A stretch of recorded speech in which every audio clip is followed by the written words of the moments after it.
Hola, hola, buenas tardes, ¿cómo les va? Bienvenidos a una nueva función de La Nave de los Sueños acá en la Biblioteca Nacional. Ya tendríamos que calcular el número de funciones. Uy, a ver, pensemos. Porque siempre decimos más de 1000. Funciones semanales desde hace 17 años. No sé si hay alguien rápido para las cuentas acá. ¿Cuántas?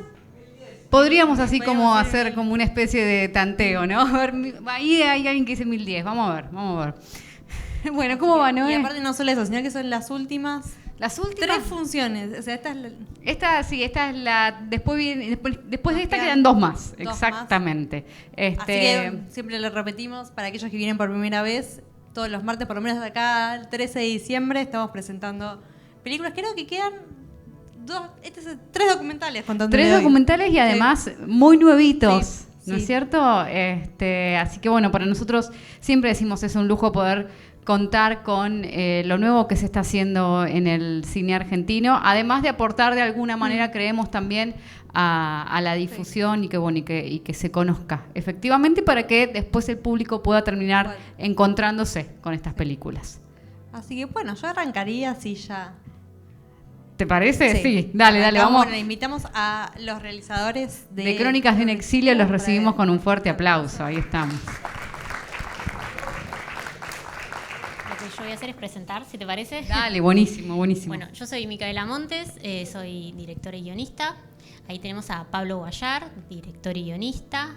Hernán Figueroa Galperín, guionista y de la productora Palta y un montón de otras tareas más. Tenemos a Nico Mickey, de la productora, y también hizo un montón de tareas más que cada uno lo cuente.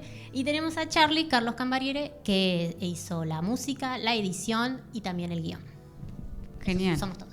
No sé si es equipo completo de la peli, No, pero hay un montón más. Hay un montón Nicolás más. Kovaski, el productor, que no pudo estar acá, y un montón de gente más que nos ayudó a realizar esta peli. Pero está bueno porque vamos a poder cubrir unas cuantas cuestiones, entonces me parece. Bueno, primero quería preguntarles, en una de esas arrancamos por ustedes dos, por los directores, después obviamente se pueden ir sumando, pero ¿por qué era necesaria una película sobre Octavio Getino? Y era necesaria porque era una historia que se podía contar al contar esta historia contábamos un montón de otras historias. La verdad es que era algo que no se conocía demasiado sobre la figura y pudimos, gracias a la familia y a su testimonio, contar todo lo íntimo del personaje que casi nadie tenía acceso salvo la familia. Entonces era como súper rico para un documental. Bueno, está bueno porque la vida de Getino nos lleva de paseo por la historia argentina a través del eje temático del exilio. Entonces es una historia necesaria hablar del exilio, que es una temática que no ha sido muy revisitada todavía en nuestro cine. Y a través de la vida de Octavio, que bueno, nace en España, viene a Argentina y luego va a Perú, podemos ir pasando por un montón de acontecimientos históricos y sobre las consecuencias que tuvieron esos actos. ¿Y cómo es que surge? Hay mucho material desde cartas hasta audios que él les enviaba con su familia. ¿Cómo es que ustedes llegan a eso? Si ustedes primero llegaron a esos audios y después a partir de eso decidieron contar, ¿o se dio de otra manera? Bueno, el proceso es arduo y largo, o sea, pues una investigación que llevó más de 10 años, en la cual hubo encuentros con Octavio Getino que yo tuve la suerte de conocerlo antes de que falleciera en el 2012. A partir de eso, él nos cuenta la vida y es como que empezamos ahí a armar un guión con Mica de cómo nos imaginamos que podía ser la historia. Pero imagínate un documental, todo lo que le va pasando a medida que van apareciendo los nuevos materiales, o sea, entre ellos, no sé, los documentos de cuando la policía lo perseguía en la década del 50, después los cassettes que se mandaban en el exilio con las hijas, después aparecen las cartas del exilio y toda la nueva información que fue apareciendo. Iba cambiando el guión, iba cambiando la película y bueno, la idea era ver cómo podíamos contar esta historia de la manera más auténtica.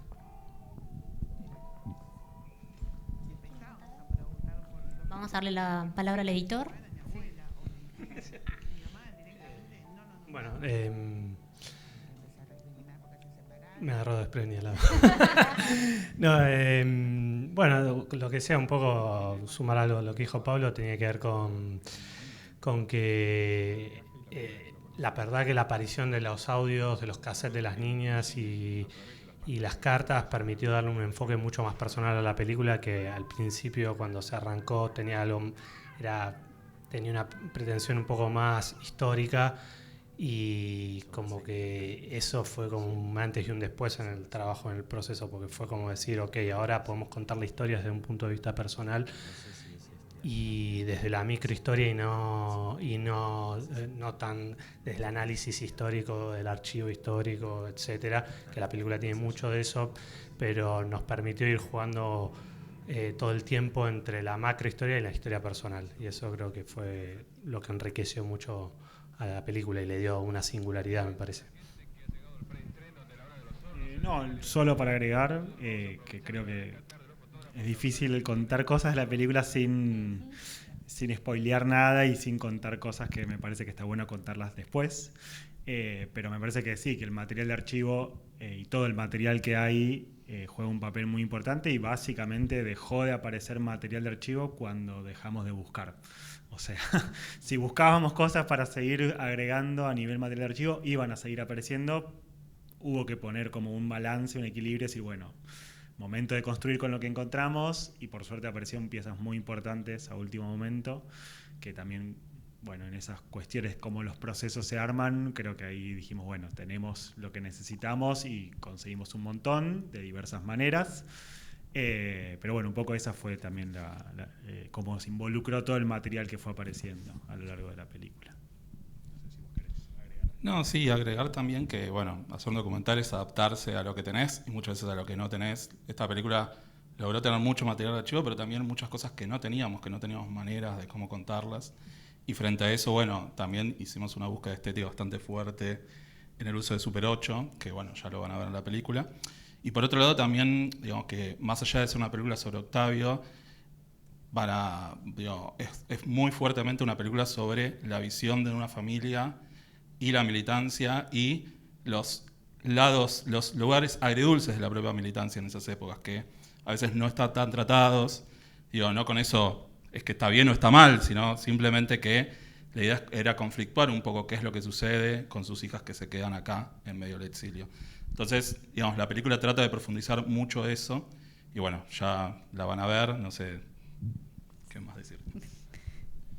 Yo quiero destacar la labor que se generó con el equipo, porque la película arranca quizás como una película homenaje a Getino, digamos, el gran cineasta militante que hizo La Hora de los Hornos con Pino Solanas, y después de todo el camino recorrido, de repente tener la posibilidad de hablar con las hijas y que de repente nos cuenten el otro lado, que es el que, digamos, los claros oscuros que tiene toda persona y las decisiones que tiene que tomar en ciertos momentos de su vida, cambia mucho la perspectiva. Y bueno, ahí hubo un trabajo muy bueno que se armó con el equipo, de mucha reflexión, de mucha participación de parte de la producción, de parte de la edición, así que bueno, eso siempre lo queremos destacar porque fue un proceso arduo de mucho tiempo y de construcción colectiva muy, muy rico, y creo que la película se enriqueció mucho en eso.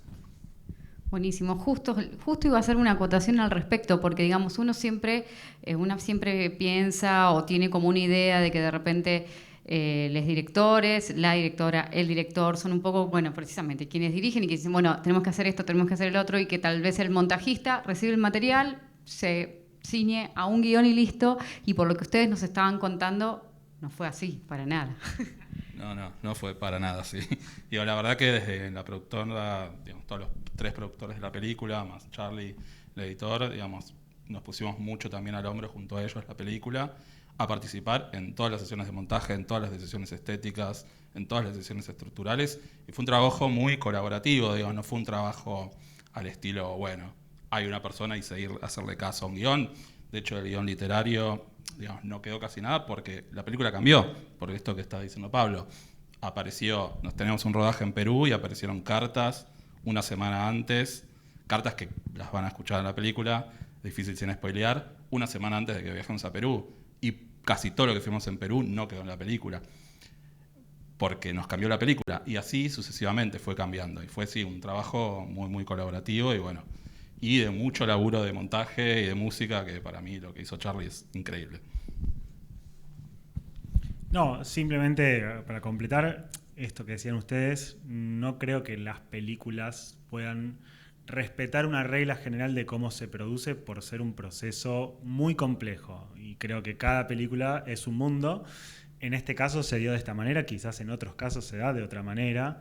Pero bueno, me parece que también, así como existen roles y funciones, según lo que va sucediendo en cada mundo, permite que esos roles y funciones colaboren de maneras diferentes. Quizás hay películas donde cada uno se atañe a su función. En este caso fue un proceso más de equipo. Y también porque la familia, digamos, si bien no es una parte de la producción, pero es una parte sin la cual no hubiera sido posible esta película de esta manera. Gracias a que la familia decidió abrir un mundo de intimidad, pudimos hacer esta película de esta manera, que también es como una parte muy importante para que exista esta obra.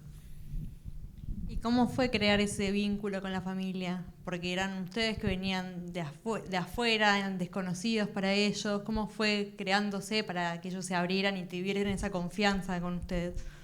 Proceso de mucho tiempo, porque al principio nos habían dicho rotundamente de que no iban a participar en el documental dando testimonio, pero sí nos colaboraban, tipo, che, encontramos estas diapositivas, aparecieron estos documentos, encontramos estas cartas que le enviamos a Perú cuando éramos chicas, tenemos los cassettes, hay un rollo de Super 8 que se filmó en el 75, entonces había como una intención de ayudarnos, pero expresamente de no contar su punto de vista. Pero bueno, eso fue todo un trabajo que se hizo y me parece que cuando vieron que la producción era seria, que el trabajo que veníamos haciendo era muy profesional, empezaron ahí como a animarse un poco más y no sé si querés completar ahí, porque creo que hubo un llamado que fue... Sí, ahí producción, no sé, especial Nico Kovaski, que es uno de los productores, el único que no está acá, estuvo mucho ahí hablando mucho con la familia, también fue todo un tema que había una cuestión de, bueno, si participamos todos. Entonces, frente a eso, bueno, ya teníamos gran parte de la película filmada en ese momento y nos volvió a cambiar la película. Por eso digo que muchas veces hacer un documental es adaptarse y tratar de encontrar el timón de la mejor película y a veces resignar un montón de cosas que ya tenías filmadas y ya tenías pensadas. Y creo que esta película es un ejemplo porque cambió su camino muchas veces. Y volviendo un poco a lo que hablábamos antes del trabajo colectivo y demás, ¿cuánto creen ustedes que influyó conocer el trabajo cinematográfico de Octavio, bueno, obviamente junto con Pino y demás, en que ustedes también construyan ese tipo de trabajo colectivo, digamos, porque bueno, digamos, ahí también en la película se cuenta un poco, para los que no saben, cómo fue lo del estreno de La Hora de los Hornos, y un poco cómo lo hicieron y demás. Entonces, digo, conocer todo eso y después los escuchamos a ustedes hablando también de cómo hacemos cine hoy, o de cómo hacen cine hoy y de la cuestión colectiva y demás. Por eso, digo, estoy haciendo la pregunta larga, pero ¿cuánto creen que influyó conocer cómo ellos hacían cine para que ustedes lo hagan así también? Está buena la pregunta. Yo creo como que no fue una relación directa que dijimos, bueno, porque Cine Liberación filmaba de esta manera o distribuía de esta manera, nosotros lo queremos hacer así, sino que es un proceso que se dio como más de forma natural, de acuerdo a cómo iba avanzando la investigación, el proceso de rodaje y sobre todo el momento del montaje. Pero sí quizás se pueden encontrar algunos vínculos estéticos entre ciertas partes del montaje de La Hora de los Hornos con ciertas propuestas de edición que ha realizado Charlie. Entonces, bueno, hay puntos de conexión. No sé si Mika querés ahí complementar. No, y creo que lo que agarramos es lo enriquecedor de muchas cabezas pensando para lo mismo y tirando para el mismo lado. Todos queríamos llegar a una linda peli que nos represente y sabíamos que todos estábamos poniendo algo para que eso se logre y eso tuvo el documental que te permite cambiar bastante y todo lo que iba agregando y todas las ideas que se iban produciendo, luchando, debatiendo, pero que todo terminaba siendo como enriquecedor. No, somos una cosa nada más que, a ver, digo, dos cosas en realidad. Una, digo, había una propuesta también o sea, Palta tiene como una estructura de trabajo muy colaborativa en sus proyectos y son productores que se meten bastante en los proyectos desde lo creativo, que a veces no es tan común, pero... Y en segundo lugar, es como el cine es trabajo colectivo, por más que no se reconozca a veces tanto eso. O sea, y a veces como que recaiga mucho siempre como en esta idea del director-autor, que sí, es real, digo, pero siempre hay un equipo de trabajo. Incluso las figuras más grandes siempre tienen un equipo de trabajo que aporta, que discute, y el cine crece únicamente en esas discusiones, o sea, no en la bajada de línea vertical donde tenés que hacer esto. Ahí eso por lo general es como lo más pobre. En realidad normalmente es que haya una propuesta, haya una contrapropuesta a eso, y ahí se arma un diálogo que va construyendo algo que para mí suele ser mucho más interesante. Sí, siguiendo con lo que dice Charlie, para mí, salvo los realizadores integrales que hacen todo, la autoría del cine es totalmente compartida entre todos los partes del equipo, porque sin eso no existe película, digamos. Y sin la mirada de un editor, sin la mirada de un productor, sin la mirada de un director, sin la mirada de un guionista, sin la mirada de un cámara, todo el tiempo se están tomando decisiones que son subjetivas y que implican un grado de autoría. Y en ese sentido, siempre la autoría es compartida. Salvo, bueno, aquellos que hacen una película y hacen absolutamente todo, que bueno, son algunas excepciones, pero bueno, por lo menos esa es mi visión al respecto. Y teniendo tanto material, ¿cómo fue y teniendo tanto material rico que podían haber hecho 3 películas más? ¿Cómo fue ponerle un fin a no recibimos más nada y acá tenemos la película? ¿Cómo fue esa decisión? Yo por lo menos sé cuándo fue el fin del rodaje, que fue la última entrevista que hicimos, que fue a Santiago, el hijo menor de Octavio. Y ese para mí fue un momento trascendental. ¿Viste? En el momento decís, ok, acá terminó, algo terminó. Después abrió otra nueva puerta que era, bueno, cuando se decide y se toma la decisión de contar toda la película con material de archivo, obviamente se abre todo un nuevo periodo que es la búsqueda de material que bueno, se extendió hasta los últimos días del montaje, porque había imágenes que al último momento íbamos cambiando, pero me gustaría como poner ese punto trascendental en el cual yo dije, acá hay un punto y aparte sin duda, que fue cuando hicimos la entrevista a Santiago. No quiero spoilear nada, pero bueno, cuando la escuchen en la película es una voz fundamental. Bueno, después también siempre están las cuestiones que suceden en producción. Tenés un subsidio del Inca, lo tenés que entrar a la película, hay tiempos que te presionan para tener que trabajar para la película y cerrarla. El rodaje estaba pensado hasta un momento, porque en un momento no iban a hablar la familia y en un momento apareció toda la familia, y ahí es donde se extendió el rodaje y pudimos entrevistar a toda la familia Getino. Si no hubiese sido otra película, y creo que igual que dice Pablo, en ese momento se terminó una etapa. Después la siguiente fue muy larga porque tuvimos no sé cuántos meses de montaje, pero fueron muchos. No sé, Charlie, vas a ver más. No, bueno, fue un proceso repartido, igual no fue todo un tirón, pero habrá sido el lapso de un año el trabajo, pero habrán sido, no sé, 4 meses de netos de trabajo, digamos.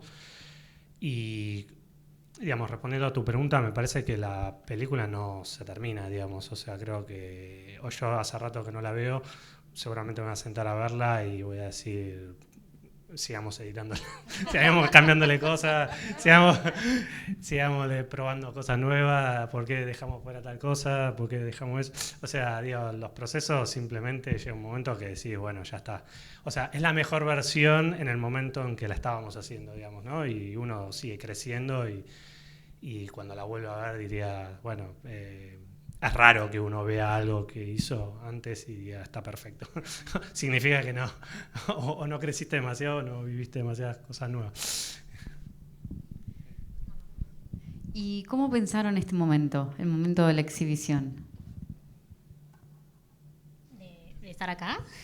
No entiendo. Digamos, de hacerla circular, digamos, si primero bueno. pensaron en un circuito en festivales, Sí, digamos, sí. y... Hubo como un circuito que se inició como el estreno fue en Bafisi 2021, en plena pandemia, así que fue rarísimo. Y a partir de ahí fue hacer el recorrido de festivales e intentar ingresar en algunos, que la rechacen o que no. Y después todo este año empezaron como las buenas noticias de que empiece a quedar y de que empiece a mostrar interés, a ganar festivales y a ganar menciones y que empiece a recorrer y que la gente la empiece a querer ver. Así que, ¿quieren que diga el listado de qué se ganó? La idea sería estrenar comercialmente el año que viene. Claro, el año que viene estrenarla en sala, porque es obligatorio por el Inca, ¿no? obvio, pero bueno, también tenemos que hacerlo. Así que el año que viene la van a poder ver en salas otra vez. Bueno, entonces vamos a pasar a ver la peli. Chicos, muchas gracias. Teníamos muchas ganas de compartir esta película. No voy a spoilear nada, pero la verdad es que Octavio Getino siguió dedicándole su vida a la investigación del cine y hay trabajos de él que son sumamente vigentes. Cuando habla hoy, o sea, no hoy por hoy, obviamente, pero investigaciones de él donde habla de la dependencia que hay en el cine y demás, que son sumamente interesantes. Así que por todo eso queríamos compartir esta película y además que nos vamos a enterar de un montón de cosas también súper ricas. Agradecer a la Biblioteca Nacional que, digamos, no solo por el espacio, obviamente, de difundirla, pero, digamos, fue de las instituciones que colaboró a que podamos usar un montón de material de archivo que era súper necesario, así que también, digamos, tiene como un gusto especial proyectarla acá porque fue una institución que desde el principio colaboró y estuvo muy a disposición y fue clave en poder disponer de un montón de material que tenemos. Así que. Mismo acá quedaron unos rollos de 35 milímetros que me encontré tirados en la calle, que van a aparecer en la película, fue un footage así inédito de la dictadura militar, y bueno, hicimos un convenio con RTA y Biblioteca Nacional, y bueno, están depositados aquí esos rollos que en algún momento es otro episodio y abriría mucho, pero bueno. Yo le quería agradecer a Gaby por la oportunidad de la nave, y a toda la gente que se acercó y a ver la película, porque es un día extremadamente caluroso y llegar aquí es una odisea, así que muchísimas gracias a ustedes, que son los que completan la obra. Bueno, muchas gracias por venir. Bueno, que disfruten la película y los esperamos también el martes que viene con Operación Chocolate, también un preestreno, así que acá mismo y en este mismo horario.